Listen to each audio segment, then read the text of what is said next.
Have you ever wondered how something so powerful could fall apart so fast? How two nations that once stood shoulder to shoulder could suddenly stand eye to eye in conflict? Was it pride? Was it politics? Or was it something far deeper, something we all ignored until it was too late? Today, we ask not just what happened, but who is responsible for the breakup between the US and India, and the truth may not be what you expect. For years, the world watched the United States and India standing together, speaking of friendship, freedom, and partnership. But what most people didn't see was the quiet calculation behind the curtain. Every agreement, every visit, every photograph was not built on trust, but on strategy. Nations don't love, they calculate. They don't commit, they compare. The illusion of friendship between the two was strong, powerful enough to make the world believe they were brothers in arms. Yet beneath that surface was a silent competition, each side measuring how much they could gain and how little they could give. When things were smooth, the friendship looked golden summits, investments, military exercises, smiles for the cameras. But friendship built on benefit is fragile. The moment one side feels the other is getting more, cracks begin to show. India wanted respect as an equal. The US still looked at it as a partner to guide. The imbalance grew quietly until it became too loud to ignore. The illusion shattered when India stopped playing by the old rules, when it started standing up for its own vision, not someone else's. That's when the warmth cooled, the tone changed, and the trust began to fade. What the world saw as sudden tension was actually years of hidden misunderstanding and pride. It wasn't hate that ended the bond, it was realization. The realization that what they called friendship was never truly equal, and once that truth appeared, there was no going back. It's easy to call it betrayal, but the truth is simpler. One nation woke up, and the other didn't like the sound of it. The illusion ended, and with it, the myth of an unbreakable friendship between the US and India. Two great powers rising side by side is never a simple story.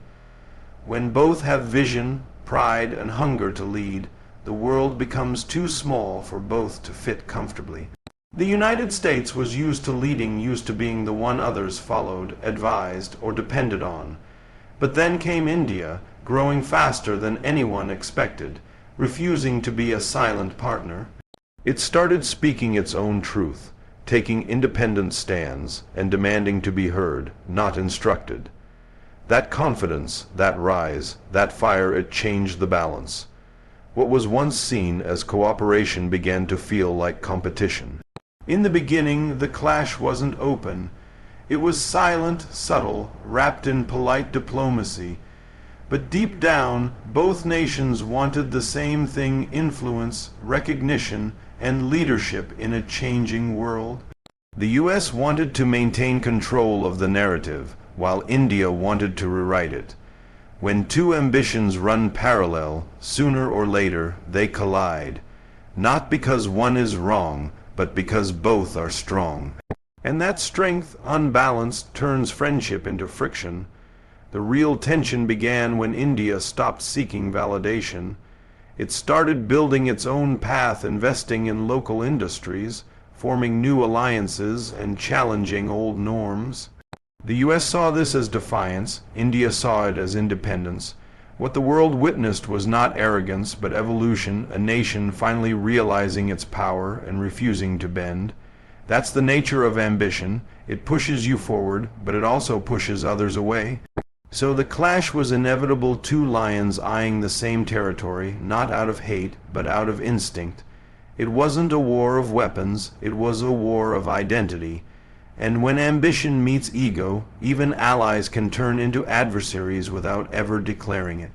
Trust is the foundation of every alliance, and once that foundation cracks, no structure can stand. For years, promises were exchanged between the US and India, promises of support, technology, defense cooperation, and mutual respect.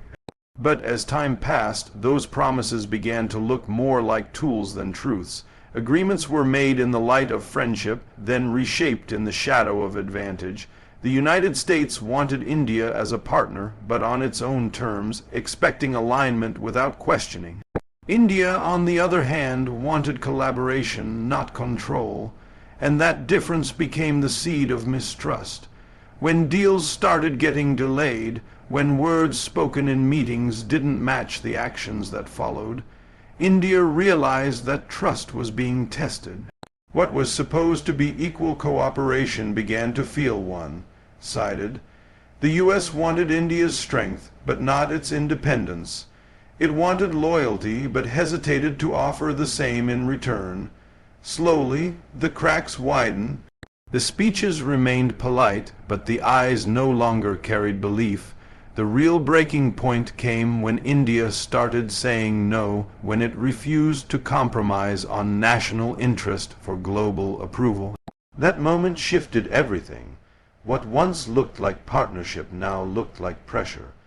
The U.S. misread India's confidence as defiance, and India saw the U.S. hesitation as betrayal. The respect that once held them together started slipping away, replaced by quiet suspicion. Trust once lost doesn't break loudly, it fades quietly. It disappears in the silence between two promises that no longer mean the same thing. By the time both realized it, the bond had already changed. The handshake was still there, but the heart behind it was gone. And from that silence, the breakup truly began not with words, but with disappointment. In today's world, perception often matters more than truth, and few things shape perception like the media. What began as small disagreements between the U.S. and India soon turned into headlines that painted them as enemies. Every minor delay was labeled as distrust, every negotiation as manipulation. News outlets, analysts, and so-called experts built a story that was louder than the facts. They didn't just report events, they created emotions. They took caution and called it anger, independence and called it defiance, disagreement and called it betrayal. And the public believed it, because repetition can make even lies sound like reality. The media thrives on drama, not diplomacy. Peace doesn't sell, but conflict does. So instead of showing two nations navigating complex issues, they showed a fight for dominance. The small sparks of misunderstanding were blown into flames of hostility. Each country's citizens were fed stories that made the other side look arrogant, ungrateful, or deceitful.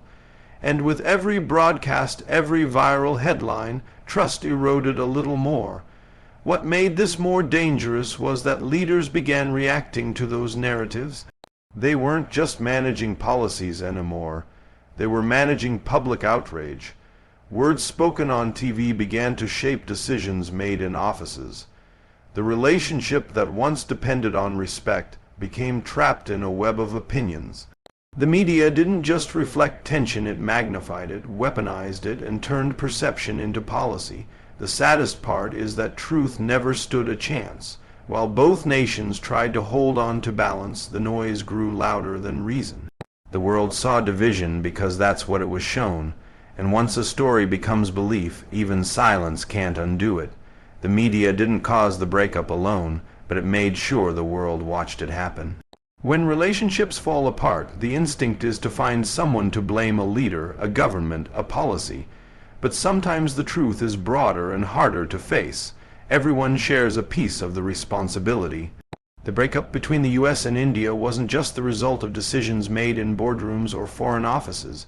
It was born from the collective mindset that forgot what true partnership means. People on both sides started believing the noise instead of the purpose. They stopped seeing each other as allies and began treating each difference as a threat.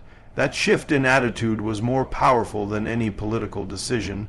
True cooperation requires patience, humility, and listening, three things that disappeared when pride took over. Citizens began echoing the divisive narratives they heard every day, reinforcing mistrust and anger. Leaders, pressured by national emotion, responded with defensiveness instead of dialogue. Each side waited for the other to apologize first, to make the first move, to show weakness.